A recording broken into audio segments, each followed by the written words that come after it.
Hello, welcome to Ray-ality TV. I'm Raymond Bakari. Today I'm joined by 2022 Republican candidate for Secretary of State, Pat Cortellessa. He also ran as the GOP nominee for the office 4 years ago in 2018 and was the GOP nominee for Senate District 27 in 2020. Pat, how are you today? Ray, I'm doing well. How are you doing today? I'm doing great, and it's great to have you on. You're running for Secretary of State again. It's an open seat this time. For those watching, can you tell them a little bit about yourself and why you want to be Rhode Island's next Secretary of State? This is my second time running for Secretary of State as the endorsed Republican candidate, and it all stems from voter security and voter integrity.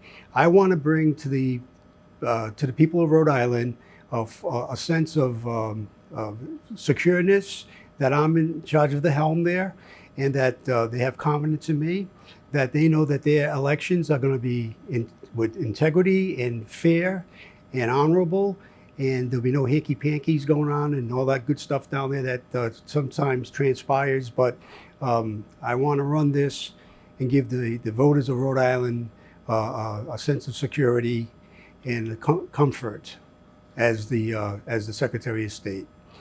A little bit of myself. Basically, I'm a lifelong Rhode Islander. I was born here in Providence, Rhode Island. I went to all the public schools. I did CCRI. I graduated from in 1980. I did some ROTC classes in PC. I was going to join the military, but decided to go into the restaurant nightclub business at an early age. And I stayed in that for over 30 years. Including commercial real estate that I jumped up into, property ownership for within that 30-year period. So currently, the last 4 or 5 years, I'm back into what I started when I was a kid. I'm into the security business again, and I work for the Procaccianti Hotel Group, head security at their headquarters in Cranston. And it's actually given me opportunity to spend time involved in politics. And I think it's time that we have some big changes in Rhode Island. And the Secretary of State controls 3 or 4 major categories. 1, the elections. 2, corporations. 3, civic education. And 4, the historical archives of the state from the beginning of time when the state was created to today. So that's where we are. And running for statewide office is tough the first time around, but now you have that experience from running in 2018, and there are some differences in this election year compared to that one. No incumbent on the ballot is one of them. This year is expected to be a red wave, while 2018 was a blue wave. What are some lessons you took from that last campaign that you plan to implement this year? Experience just running in general, being on the general ticket in 2018 as the endorsed candidate. It's a learning experience. You know the pitfalls and also the positive things. With the campaign, you run into certain things, and it's also, I'm very lucky to be able to do this again with the same office because of all the past experience of learning, teaching yourself what the Secretary of State is responsible for.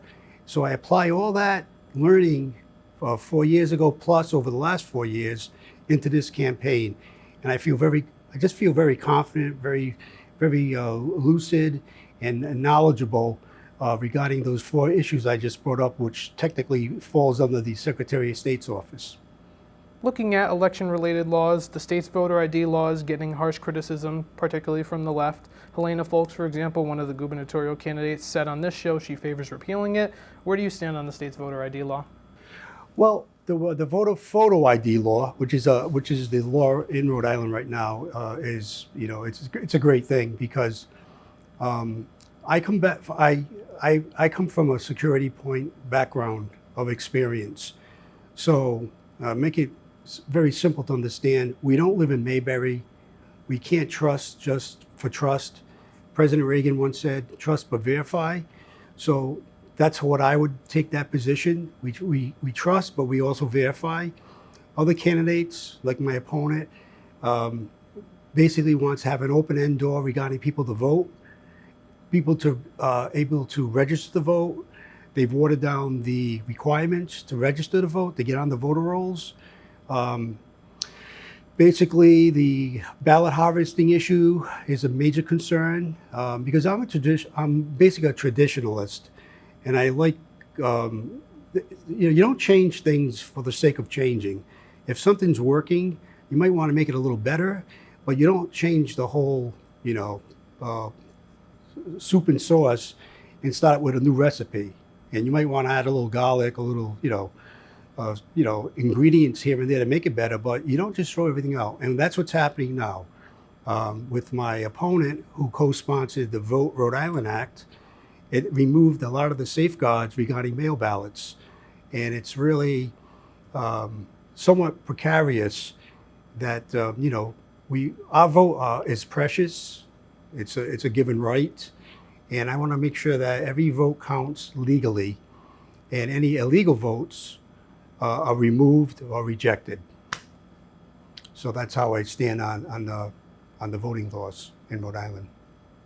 The defense for the voter ID laws by typically the right is easier to vote and harder to cheat. Sometimes Democrats like to respond and say these laws are to stop minorities, younger people, and voters that would most likely vote for Democrats from voting. They even sometimes call this law racist in some cases. Do you agree or disagree with that argument that the critics say? I personally disagree because I have a personal friend, Joe Buchanan, from the South Side Neighborhood Association. He testified that the minority community, they feel disingenuous because they've been basically said they don't have IDs or they don't carry IDs and it's a hardship.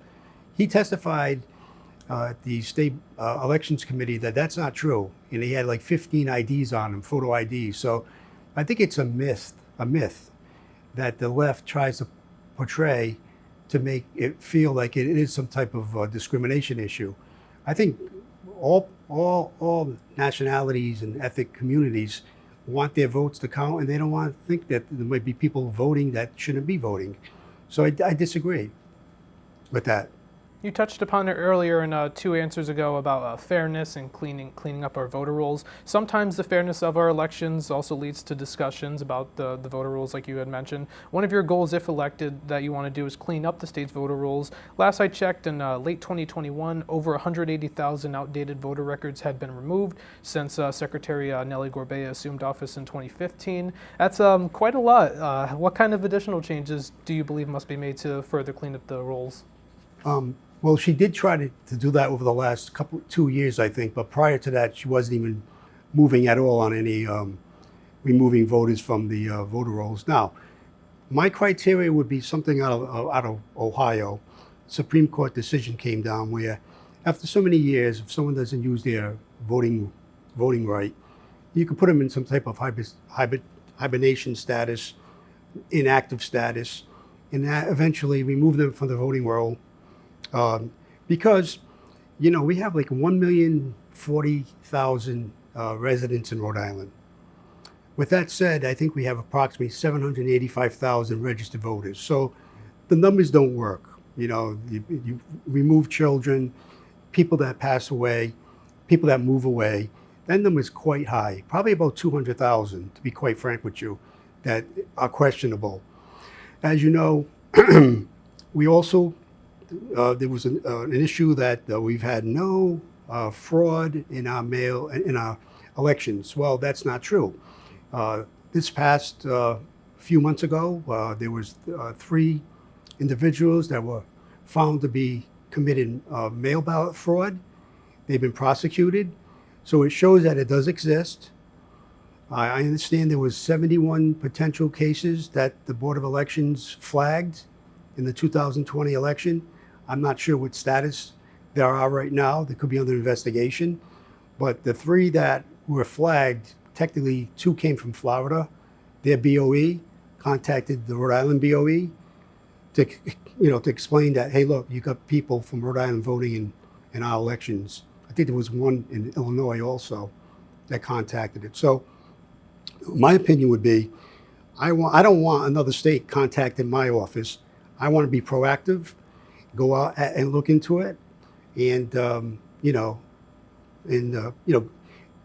enforce the law. Enforce the law that we feel that any voter fraud is dealt with directly. So hopefully that answers the question. While we're still talking about election laws, one bill that you have some issues with is the Let Rhode Island Vote Act. It passed session and is now state law, and it does a number of things and basically sets in stone those pandemic-era voting practices, like making the mail-in ballots not need the 2 witnesses and the notary, for example, and basically legalizes ballot harvesting. Your thoughts on the bill? There's some good things in the bill. I think the Braille was a good idea for people that needed a little extra help on that. So what concerns myself and other voters is that the safeguards were removed. The signature for the witnesses to observe, 2 witnesses when you sign a mail ballot, and of course the notary. The notary was important because it proved who actually submitted that application or that ballot. Now we really don't know. So technically, you could have people, basically, applying for an application for a mail ballot, having it dropped off by a harvester, a professional harvester being paid by a candidacy, and there's no restrictions on how many they can do. In some states, you can only do 5, maybe 7. In some states, it's a felony if you go and submit more than 5 or 7, ballots for somebody. So with that said, again, I'm a traditionalist. I want to keep the voting laws basically the way they are, with potential some changes that might enhance voter participation. But I will never remove the safeguards for free and honest of voting with the integrity at an issue. So with that said. Looking further into ballot harvesting, one concern I've heard, and you didn't touch upon it, but another one I heard is that it essentially lets campaigns count how many votes they have in their head before the people that work at the polls count them. Aside from what you touched upon in your answer, what other specific issues do you have when it comes to ballot harvesting? It's an interesting point. If a candidate decides to use that with an open-ended opportunity to hire 100 ballasters or harvesters to go out there and do this, they can actually get a count prior to the submitting of the mail ballots to the BOE. So they can have bushels full. And here's an interesting point. As a candidate, you can spend X amount of dollars, let's say for TV ads, and you want to budget $100,000. Wonderful. You want to teach the public who you are, your ideas, so on. But at the end of the day, it doesn't guarantee you 1 vote.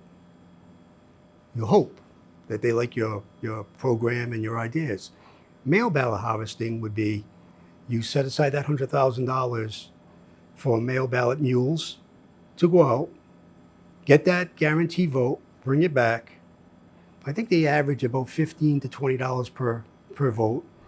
And you can allocate that $100,000 and guarantee 20,000 votes because they're right there in a big bushel basket. So, and you can submit it all at one time, or you can submit a handful at one time. It takes away from the tradition of voting as our forefathers did, our relatives did, as we did up to 2 years ago maybe, because this all transpired in 2018. Prior to that, you needed a reason to use a mail ballot, an emergency issue, medical issue, out-of-state issue, a hardship. But once the current Secretary of State, and I think the governor in 2018, made it for any reason, about 75,000 mail ballots came into that election in 2018. And of course, in 2020, it went up to 175,000 mail ballots. So you're having the same day of election day, you're down to maybe 35% of real people going out to vote that day. So ultimately, traditionally, that date is probably not going to really matter anymore. The flavor of campaigning, of people voting that day, the great feeling of participation has been removed, it's become a business now. They're trying to make it with early voting, mail ballots, and I tell you, the most dangerous thing would be electronic voting, because foreign actors could get into that. Diabolical politicians who decide to do that type of game to play to win at all costs. And I have to say, we had that issue here in 2016. We had the Secretary of State with the DNC, with the Clinton campaign, colluding to close 33% of the polling locations in Rhode Island. Why? Because Bernie Sanders was considered an up-and-coming star, and the college kids loved him. So they felt that, if we close a third of those down in the presidential primary, that will keep the vote count down, and it would favor Clinton. Now, that's my statement to you. However, WikiLeaks proved there was collusion going on with the parties, and that's not right. It's voter suppression. If a Republican Secretary of State ever did that, it'd be hell to pay. But in Rhode Island, it seemed to just pass. But there was press on it. And again, there's evidence that there was collusion going on to favor a candidate over another candidate. I promise you, that will never happen with me. I don't care if the President of the United States called me direct. No, thank you. We're going to do it the right, honorable way. Win honorably. Let's bring honor and integrity back. When I was a kid, we never had favoritism. We always played tough. We played rough. But we didn't cheat. I don't mean cheating in the presidential election. Over the last couple of years, there's a lot of allegations going on. But I'm talking about basic honesty, basic law. You have to have that inside you. If you don't have that inside you, you shouldn't be running for this position. So I think that covers your question. Still staying on the mail ballot conversation, some counters that I've heard to some of those arguments. For example, still focusing on 2020, Florida was a heavy vote by mail state. Went for Trump more than it did in 2020 than it did in 2016. I believe he increased his margin by 2%. The Board of Elections also say that they verify the signatures and also match the barcodes on these ballots. Your opponent mentioned that on my show. Also, people with disabilities now have more access to voting without needing to get the two witnesses and a notary. It's overall a tough fight for Republicans to fight, especially in Rhode Island, with all those pros considered. Is it still a fight worth fighting? Oh, sure, because the ultimate game is to keep the elections fair and honorable. So yes, you do want to go in there and fight, because I feel that they're lacking countermeasures. I think there's too much openness, and there's not enough parameters for potential fraud. You can't go back and say, oh, gee, we should have not do that. Oh, we should have never had electronic voting. Mistake. Well, what about the election? And what about the general public not having faith? It's nationwide. It's a major issue. We have to reinstill honesty and faith with us to believe in our election is honorable, fair, and equitable. So that's why I want to do this, because I think I can do that from anyone else. I'm not bought by anybody. I don't owe the unions anything. My opponent is in the bag with the unions. God bless him. He's a school teacher, so he's indebted to these groups down the road. And I'm my own person. And again, I call it like it is, and that's how I've been all my life. In the past, it's very simple to go with the flow. Back in 1998, Mayor Cianci, we went to battle. I thought I kept my honorable position. I don't pay bribes. We fight hard. We fight in the courts if we have an issue. And ultimately, I was proven right when he was removed from office by the federal government. While we're just a quick follow-up, while we're still on mail ballots, why not just adopt a strong mail ballot operation? That's a good point. Sometimes you have to play fire with fire. And my opinion was until I become the Secretary of State and I put restrictions through an executive order regarding mail ballot harvesting, like I told you in your interview, maybe 5 to 7 per person, that I would suggest this time around to go and do the same thing and hire your own mail ballot teams and go out there and try to break even with the Democratic machine. That's what I would do. And I advise that with all the Republican candidates. I have to ask this next question since, like mail ballots, it also still divides Republicans both nationally and here locally. And since the dialogue started since the 2020 election, it's about the result. Do you believe Joe Biden won the 2020 presidential election fair and square? Yes. Moving on to some election reforms that I want to get your take on. Ranked choice voting is gaining steam. It's been implemented in states like Alaska, Maine, and New York City. That's the city for the city level elections. What are your thoughts on ranked choice voting? I really haven't looked into that much. It's still ripe for discussion. I'd rather not say right now. Again, I'm a traditionalist. Changing things, unless I can see something really, strong and to enhance voter participation with safeguards, I might look into it.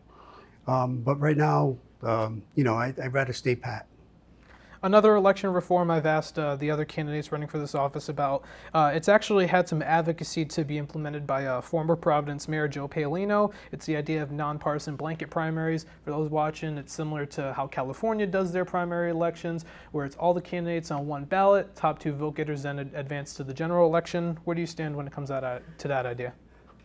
I'd rather keep it the traditional way, the way we have it now, with both parties having the opportunities to have primaries, and the winner of the primaries go to the general election. So this keeps the playing field fair and balanced. Republican, Independent, and Democrat. I think that formula probably wouldn't work in Rhode Island because it's so heavily Democratic. Although we do have more independents on record than Democrats and Republicans. But as you know, the independents do lean somewhat toward a Democratic ticket. So I think because of that, it would probably cause a hardship for a Republican to ever even be on a general ballot in November. One of the campaign pieces of your campaign platform focuses on another duty the office has. For those watching, it's not only elections that the Secretary of State works on when it comes to Rhode Island. They also help the state's businesses out and helps those looking to start one. You are in favor of cutting business expenses. How would you be able to do that as Secretary of State? Well, historically, I've owned commercial buildings. At one time, 3 in downtown Providence, so I know the expense that corporations go through, and even small business people. The corporation fees yearly have skyrocketed. They're running, maybe $500 just to renew your business license or your business in good standing. I want to lower that down. First of all, we have a $16 million budget for the Secretary of State. We need to cut that, streamline that budget down, give that money back to the taxpayers through payroll and other expenses that I've reviewed with the budget on their end. So with that said, salaries, when you have deputies making $150K a year, basically, that's good, they're going to go. Sorry to say that, but we're going to streamline a lot of the payroll issues there, lower those costs. To do business in the corporation world, yes, I'm gonna lower those fees down, maybe traditionally back to $250 again, but there's more costs involved in that. There's late fees, there's other fees, and what I would like to do, go to the General Assembly and put in legislation to take out if a corporation or an LLC goes in bad standing or not in good standing. There's a process, there's a fee, expense. You have to go to the Secretary, you have to go to Secretary of State, apply, you gotta go to the taxation department, get a lot of clearances, it's really a paper chase, and then you have to go to the General Assembly and ask them to reinstate your corporation. I've never heard of such a thing. That should stay within the Secretary of State. A poor guy or is a woman or a guy, their corporations overlap the time allotment. Now you're in that trap. You got to pay this, you got to pay that fee, this fee, get it back in good standing. It's a mess. Letter of good standings, the whole thing. And you're suffering because you're paying out all these fees for nothing over a time lapse. So I want to do that. I want that to be taken out of the General Assembly. They shouldn't even have to deal with that. It should stay within the Secretary of State's domain, and that way we could reinstate their corporation or their LLC, their yearly thing, and then just go forward with them and save them a lot of money. You know, that's one of my goals. These next two are less political. One thing the Secretary of State's office does, and I'm curious if you would continue, is the Civics Leadership Award. It's awarded to 2 high school juniors from every high school across the state who've made outstanding contributions to their school and communities. It's been done through multiple administrations in the office. Would you keep it going if elected? Yes, I think you might have been one of the participants. Yep, 2019. Yes, of course. Civic education is very important, and I want to enhance that as if I get in. Enhance that, because we should teach students and youngsters, instead of teaching them pornography, let's teach them historical perspective of government. I think it's a greater approach. And even with the historical archives, you know, I told a gentleman his brother is missing from the Vietnam War. His name was James Ray. He's a sergeant out of Woonsocket. His brother, you know, was always on Facebook praising his brother for his dedication, and gave his life in the Vietnam War in 1968. So I wore a bracelet that when his brother got captured by another American, Captain John Dunn, and I spoke to John Dunn about it, and he told me about when James Ray got captured I think it was near the Cambodian border, but he was killed trying to escape one of the camps. I want to bring his life back for Rhode Islanders to read up in the historical archives department. Do a whole section on American Rhode Islanders who gave their lives in the call of duty. For when young kids walk in there, they will appreciate what these gentlemen did for us, instead of these other things, you know. And I think the archives is doing a pretty good job. They do some things with different ethics groups, the Indians in Rhode Island, the historic life, the Italians, the African Americans. So some things that I really enjoy. I go down and watch it myself when those presentations are going on. But I haven't seen anything on the military valor of Rhode Islanders, and that's when I promised Mr. Ray's brother that I would do for him and his family. My final one, it's a non-political topic, and I like to ask this to everyone at the end to keep the tradition. In your opinion, what do you think Rhode Island is best known for? Probably their beaches, Newport, tourism. I think it's great. I know historically we were known as a textile type of development here, and that, you know, was what really carried the state 100 years ago. I think those days are long gone now, basically because the economy's changed. I think tourism, the beaches, Newport, it's great to build on that stuff. It's probably an engine, economic engine, the hotels. So I think that's something we can really look into and build on. Pat, I want to thank you so much for coming on the show. It's been Okay, an absolute Ray. pleasure of mine to have you on. I loved it. And thank you for watching this episode of Ray-ality TV. If you want to see future episodes as soon as they're posted on this channel, please click the subscribe button down below and the post notification bell icon to the right of it. I'm Raymond Bakari, and I'll see you on the next episode.